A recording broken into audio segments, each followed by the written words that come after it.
داشته که یک زنگ بسیار بزرگی رو می آوردن. شاهنامه خیلی صحبت از این میکنه که زنگ بزرگی رو میذاشتن اونم روی حیوانات و موقع حمله میزدن. زنگ بزرگی رو آویزون میکردن در یک نقطه از شهر برای کسی که مثلا یک کار بدی کرده، اینو در وسط این قرار میدادن و یک نفر یا دو نفر دو طرف بودن و روی این زنگ با چکش میکوبیدن و این دیوانه میشده یا دیوانه میشده یا کر میشده یا به هر حال دیگه حواس خودش دیگه نمیشه. طریقه شکنجه بود که به بدکاران میدادن در اون زمان. الان شما اگه نگاه بکنید، اگر شما نزدیک یک کلیسا باشید و مثل بتوون که عذاب میکشیده صبح تا شب از کلیسایی که نزدیک منزلش بوده که هر یه رو به ساعت فکر میکنم، من خودم شاهد این بودم که در دورانی که در بیمارستان هتل بودم، در صبح تا شب اونجا بودم. اونجا هم اون کلیسای بزرگی همه ما میشناسیم، هر یک رو یک زنگی میزدن. حالا تنها یک کلیسا نبود، چندین کلیسا اونجا نزدیک بودن که این صدا رو در می آوردن. حالا برگردیم یه مقداری هم از شاهنامه بخونیم. بله، دیگر از سازهای کوبه‌ای در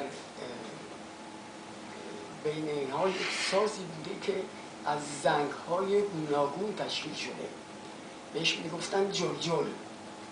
این جلجل یک سازی بوده که گویا وقتی که اسکندر بخواسته شروع بکنه به کشورگشایی، ارسطو بهش توصیه میکنه که از این ساز استفاده بکنه برای اینکه تا 60 میل، حالا این میل مایل یا چیز دیگه است نمیدونم، واحدیه، تا اون زمان، تا اون حدود صدای این میره و صدای وحشتناکی داره. میگویند جلجل مصری، جلجل مصری هم وجود داره، جلجل ایران. حالا این چی هست؟ سازهای زنگهای کوچک و بزرگ رو بر روی یک آهن یا چیزی استوار میکردن، باز بر روی حیوانات استوار میکردن و اینو رم میدادن به طرف لشکری‌های مقابل. جلجل هم یکی از سازهای کارگر جنگ ها بوده.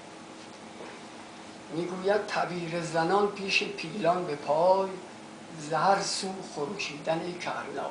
در مورد کرنا اگر من میتونستم فرصت پیدا بکنم یه خود از این دور بشم خیلی بهتر میشد. خب اونو یک کمی نزدیک نمیشه بلوغشو ببرین بالا؟ لابد نمیشده. این را فردوسی در رزم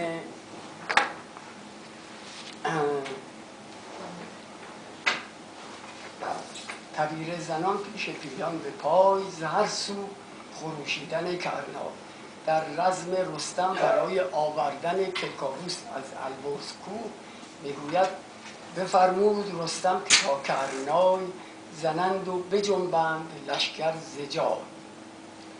برآمد خروشیدن کرنای، تهمتن به رخش اندر آمد به پای. خروش آمد و ناله کرنای، همین کوه را دلبر آمد ز جای.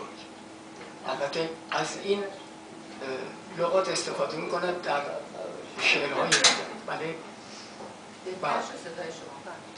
چون عده خروشنده بوق و کوس، بوق که خدمتتون عرض کردم همون بوقایی است که از شاخ گاو بوده، شاخ حیوانات، و صداهای عجیب و غریب در می آورده. کوس یک سازی کوبه‌ای است که ما الان کوچکش رو می‌بینیم در بسیاری از محلات قدیم ما می‌دیدیم، بازم می‌زدن. اینا یک ساز استوانه‌ای است که دو طرفش رو با پوست می‌پوشوندن و با دست می‌زدن، حالا یا با چوب می‌زدن یا با دست، مثل طبل هم همینطور بوده. طبل یا با چوب روش می‌زدن یکم از زیر روی این میذاره. به هر حال اینا سازهایی بوده که حتی در زمان قاجاری این سازها کوس مثلا نقاره یکی از سازهایی بوده که به کار میرفته، ساعات روز رو با نقاره تعیین میکردن. صبح نقاره میزدن، ظهر نقاره میزدن که بگن ظهر یا شب عصر برای نماز یا غیره. به هر حال چو رعد خروشنده بوق و کوس خودم در پس پرده آبنوس، خروشیدن کوس با کرنای همان زنگ زرین هندی در آن. هندی در آن همون زنگی است که من خدمتتون عرض کردم، یک زنگ بسیار بزرگی است. اینو حالا چرا هندی در آن گذاشتن؟ در آن همون زنگ بزرگی است که وجود داشته در زمان قدیم.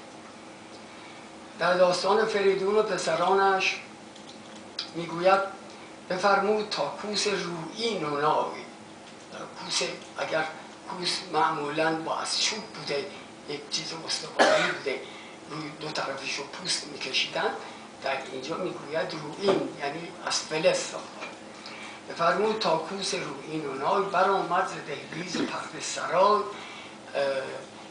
و اینو من خواستم خدمتتون بگم که مثل این که تمام گرفتاری‌های ما در شاهنامه، اگر اینو بگیم گرفتاری‌های خود فردوسی میخوام بگم، این آقای فریدون بوده که در جنگ وقتی که 3 پسر داشته، پسراش ایرج و سلم و تور، اینها تمام کشور بعد از کشورگشایی ها تمام کشور خودش رو تقسیم میکنه به 3 پسر خودش، ایرج و سلم و تور و ایرج قسمت ایران و مثلا قسمت آریایی و اینها بهش میرسیده، ترکستان و اون طرفا و افراسیاب بعداً نماینده ترک‌ها بوده در ایران. تمام جنگی که بین اینها شد به خاطر این بوده که ایرج البته جنگ میکنه با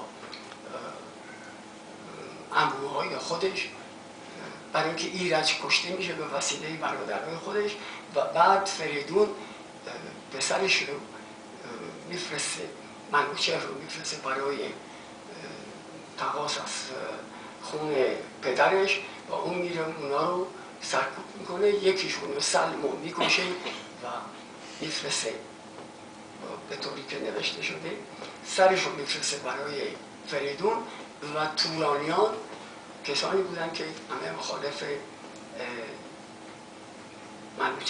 منوچهر پسرش کیخسرو بوده که اون جنگ میکنه و تمام این سری جنگ هایی که شده فقط بر اثر، یعنی از اینجا شروع شده که تورانیان اون طرف بودن، ایرانیان یک طرف بودن.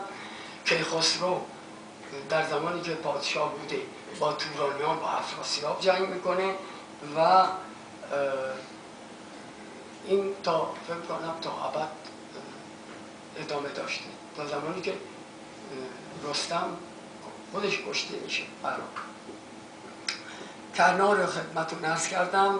اجازه بدید من صدام فکر میکنم میرسه به شما صدا میرسه بعد از بهتری که عرض کنم که سازهای دیگری که بوده، شیپور در جلوی طلایه لشکر حرکت میکرده و دیگر کوس و دهل، نقاره، طبل، تاس یکی از هم کاسه هایی بوده، کاسه های فلزی بوده که روش با چیز میکنن. تبیر را عرض کردم یک نوع تبلیست، تبلای بزرگی است که یک نفر میتونسته حمل بکنه یا اینکه بذارن روی یک اسبی و یک نفر روی این بکوبه.